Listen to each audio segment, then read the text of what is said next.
வணக்கம் ஃப்ரெண்ட்ஸ். சிவசங்கரி அம்மா அவர்கள் எழுதிய 1000 காலத்து பயிர்.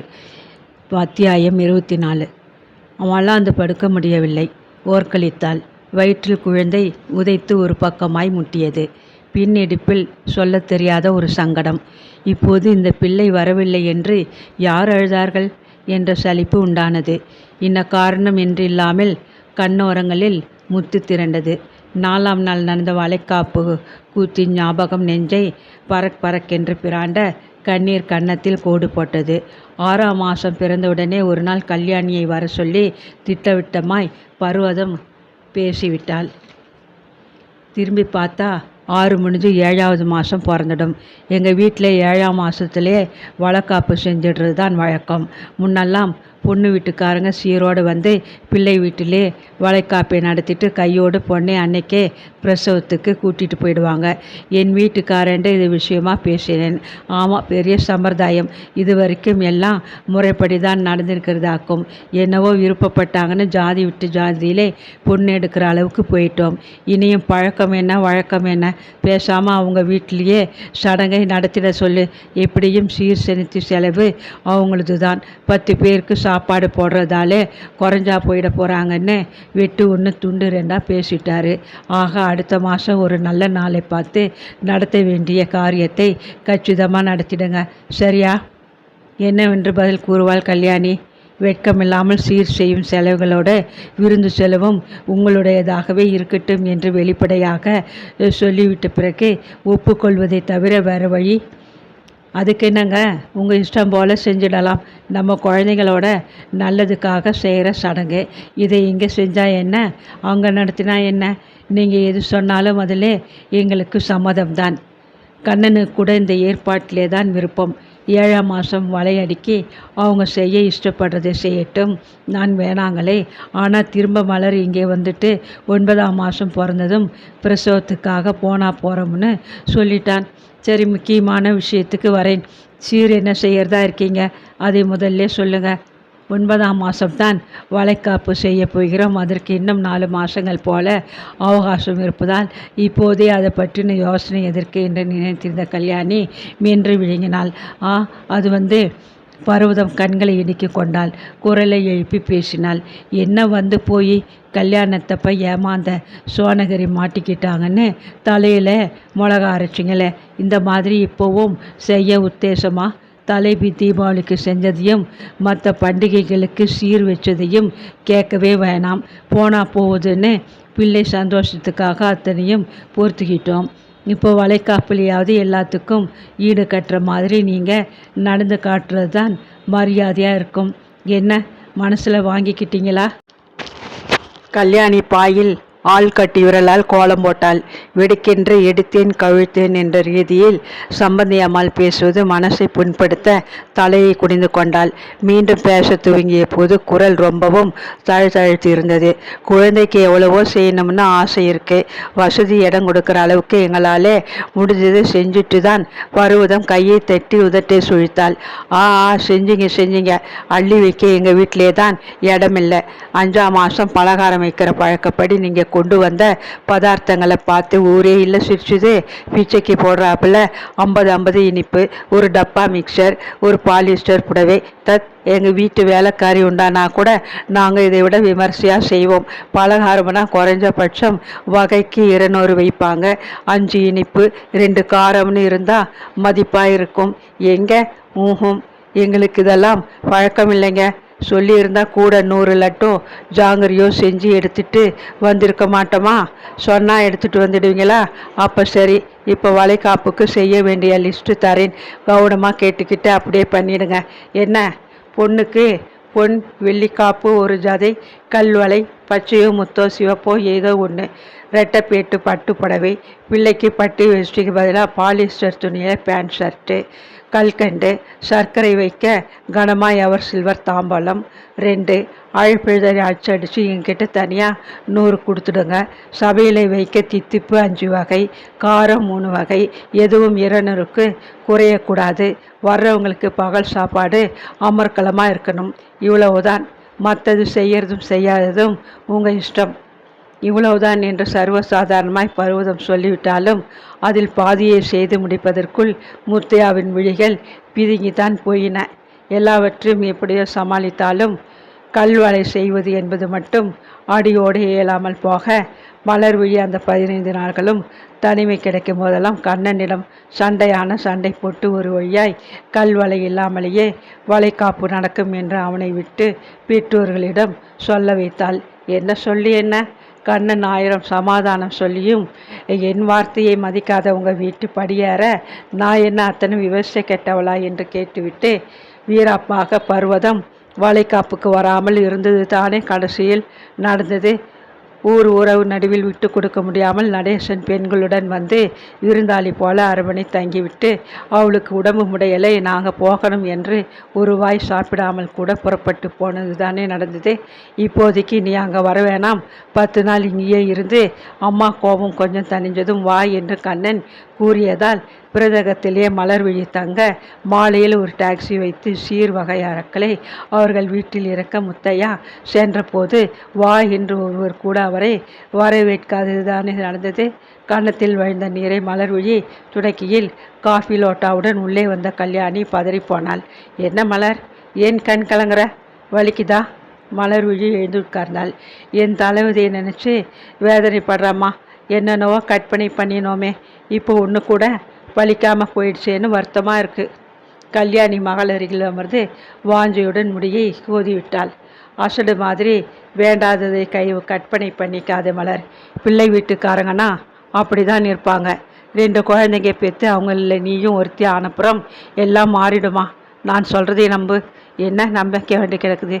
தன்மானம் இல்லாமல் புழு மாதிரி அவங்க காலில் தேய்ப்பட்டப்புறம் மாற்றமாவது சந்தோஷமாவது அவங்க முகத்தை பார்க்க கூட எனக்கு பிடிக்கலை. இந்த கண்ணனை நினைச்சாதான் எரிச்சல் பற்றிக்கிட்டு வருது. சே, இவரெல்லாம் ஒரு ஆம்பளை. ஆத்திரமாக பேசிட்டா அப்புறம் வார்த்தைகளை அள்ள முடியாது மலர். நிதானமாக இருமா. வர வர தொட்டதுக்கெல்லாம் மாப்பிள்ளை எண்ணி குறை சொல்கிறதாவே எனக்கு தோணுது.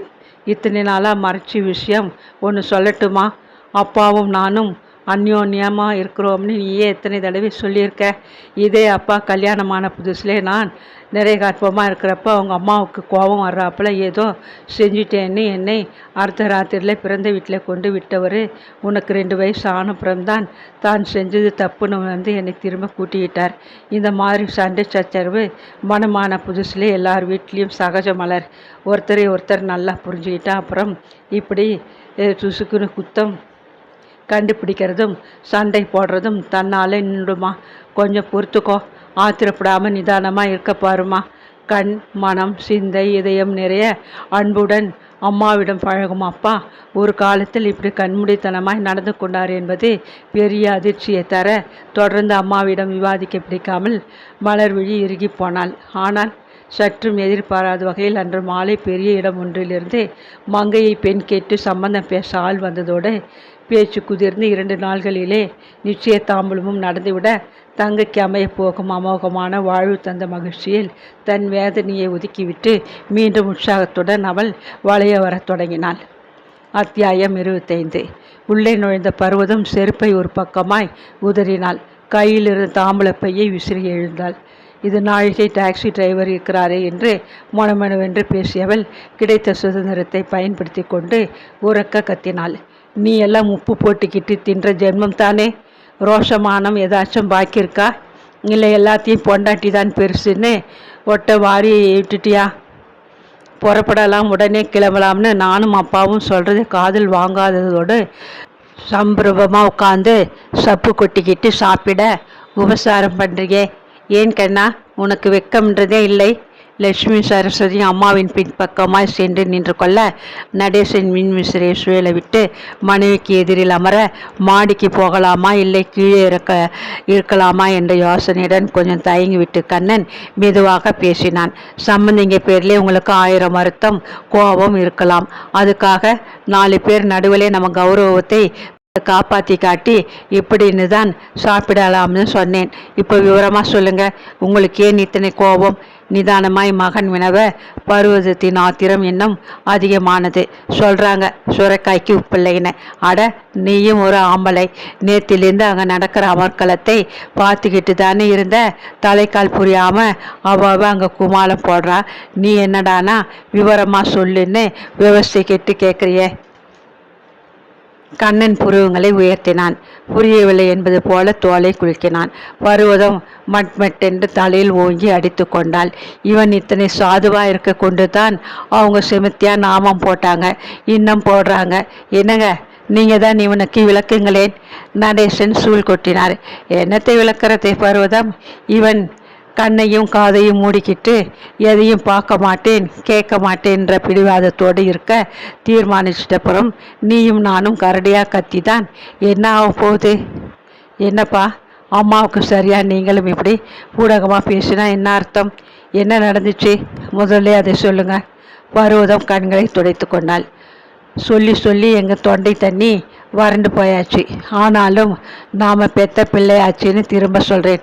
உன் மாமனார் வீட்டிலே உன்னை கிள்ளிக்கீரையாட்டம் நடத்துறதே எங்களாலே தாங்க முடியலை. உனக்கு என்ன குறைச்சல்? ஆம்பளை சிங்கம், கை நிறைய சம்பாதிக்கிற. ஆனாலும் நீனா அவங்களுக்கு தூசி தான். துவக்கத்திலேருந்தே ஏனே தானேன்னு இருந்தவங்க இந்த பம்பாய் சம்பந்தம் கிடைச்ச திமிரிலே வெளிப்படையாகவே குட்டுறாங்களே. இந்த அக்கிரமத்தை தட்டி கேட்க ஆளே இல்லையா? உனக்கு ஒரு தங்க மோதிரம் போடவும் நல்லதாக சூட் எடுக்கவும் மூக்கால் அழுதவங்க இன்றைக்கி ரெண்டாவது மாப்பிள்ளைக்கு வைர மோதிரமும் சான் நகலத்துக்கு சருகி போட்ட பட்டி வெட்டியும் எடுத்திருக்காங்க. புறா கூண்டு மாதிரி ஒரு மண்டபத்தில் உங்கள் கல்யாணத்தை செஞ்சுட்டு இப்போது பணத்தை தண்ணியாக செலவழித்து உட்லண்ட்ஸ் ஹோட்டல்லே இதை நடத்துகிறாங்க. பேண்ட் என்ன விருந்தென்னு ஒன்றும் தாட் போட்டுன்னு நடக்கிறப்ப எனக்கு தெரியாமல் குழுனா இருக்கும். அங்கே உட்காரக்கூட எனக்கு பிடிக்கலை. மரியாதை கெட்ட நாயங்க, ஏமாத்து பேர் வையுங்க. இவங்களை மதித்து போனது நம்ம குத்தம்தான். நீளமாய் பருவதம் தூஷிக்க அதை தொடர்ந்து நடேசன் புது சம்பந்தங்களுக்கு என்னமாய் கல்யாணியும் முத்தையாவும் மரியாதை கொடுக்கிறார்கள் என்று விவரிக்க மலர்விழியின் திருமணத்தையும் இப்போது நடப்பதையும் ஒப்பிட்டு தங்கள் பங்குக்கு தங்கைகளும் கூடை கணக்கில் புகார்களை பரப்பினர். கால்மணி போல அத்தனையும் வாய் திறக்காமல் கேட்டுக்கொண்ட கண்ணனுக்கு அம்மாவும் மற்றவர்களும் மிகைப்படுத்தி பேசுகிறார்கள் என்பதை புரிந்து கொள்ள முடிந்தாலும் கூடவே கொஞ்சம் உண்மையும் இல்லாமல் போகவில்லை தான் என்றும் தோன்றியது. ஆனாலும் மனைவியை விட்டு கொடுக்கக்கூடாது என்ற நினைப்பில் எங்கள் கல்யாணத்தையும் இதையும் ஒரே தராசுல வச்சு பேசுறது தப்பில்லையாமா. ஹோட்டல்லே கல்யாணம் நடத்துகிற செலவு பூரா பிள்ளை வீட்டுக்காரங்களுதுன்னு அன்னைக்கு நம்மக்கிட்ட செய்தியை தெரிவித்து அழைக்க வந்த முத்தையா சொல்லலையா என்ன? சுவாரஸ்யமாக மகள்களோட மலர் விழியும் அவள் பிறந்த வீட்டாரையும் கிழித்து கொண்டிருந்த பர்வதம் தடக்கென்று எழுந்து பிள்ளையிடம் வந்தாள். விட்டு கொடுப்பியா? உன் பொண்டாட்டி அவள் மனுஷங்கள் சொன்னா உனக்கு உசிராச்சே. சரி, ஹோட்டல்லே கல்யாணம் பண்ணுறதை விட்டுடுவோம். மாப்பிள்ளைக்கு வைர மோதிரம், பட்டு வேஷ்டி, சம்பந்தி அம்மாளுக்கு சரிகை கொட்டடி போட்ட புடவை இதெல்லாம் கூட பிள்ளை வீட்டுக்காரங்களே வாங்கிட்டு வந்து கொடுத்துதாடா. அது வந்துமா, என்னடா முழிக்கிற?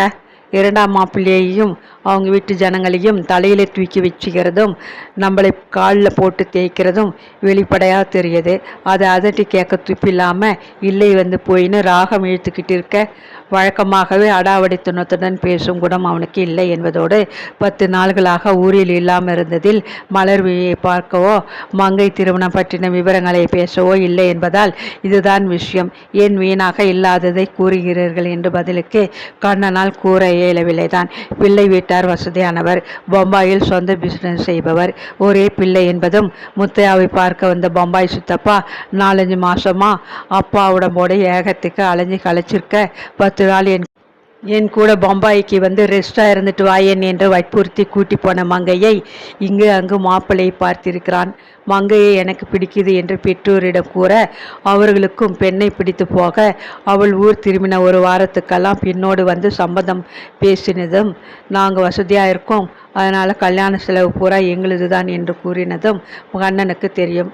அதன் பிறகு அலுவலக அவசர வேலையாய் பெங்களூர் மைசூருக்கு போய்விட்டு 10 நாள்களில் திரும்பி வந்தவனுக்கு 6 அமர மனைவியுடனோ மாமனாரிடமோ உட்கார்ந்து பேச அவகாசம் கிடைக்கவில்லைதான்.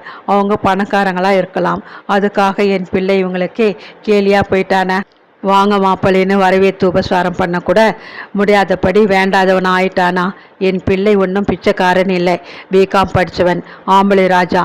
அந்த கழிச்சுடுங்க என்கிட்டயே திமிரை காட்ட துவங்கிட்டது. முலையிலே நறுக்காட்டி என் பேர் பருவதமில்லை.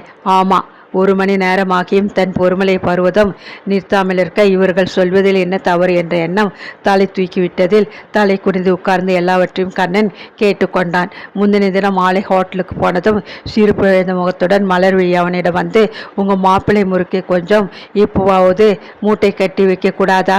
புது மாப்பிள்ளை கூட வந்தாச்சு, 2 நாள் முன்னாலேயே வந்து பிள்ளை மாதிரி பொறுப்பை எடுத்துக்கிட்டு வேலை செய்ய வேண்டிய நீங்கள் விருந்தாளியாட்டம் கடைசி நிமிஷத்திலே கையை வீசிக்கிட்டு வரீங்களே என்று குறைப்பட்டு கொண்ட போது சிரித்து அதை மழுப்பி சாதாரணமாக விட்டுவிட்டவனுக்கு இப்போது அந்த பேச்சு விஷமம் கலந்ததாக தோன்றியது.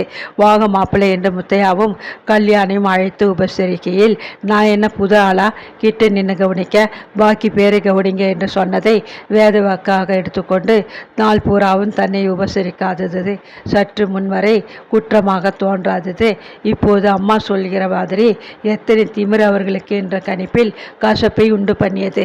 அன்று மட்டுமல்லாமல் மறுநாளும் அதுக்கு அடுத்த நாளும் வகையாய் சனி ஞாயிறாக அமைய ஒரு நிமிஷம் இந்த நேர்ந்தடை நகர விடாமல் பிள்ளையை பக்கத்திலே உட்கார வைத்து கொண்டு கண்களில் கரகரவென்று நீர் பெருக, எப்படியோ இருக்க வேண்டிய உன் வாழ்க்கை இப்படி சீரழிஞ்சு போச்சே.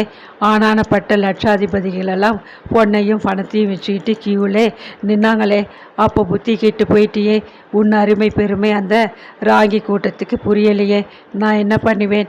நீ சந்தோஷமா இல்லாததோடு ஜாதி விட்டு கட்டிக்கிட்டதாலே உன் தங்கைகளுக்கும் நல்ல வாழ்க்கை அமையாது போலிருக்கே.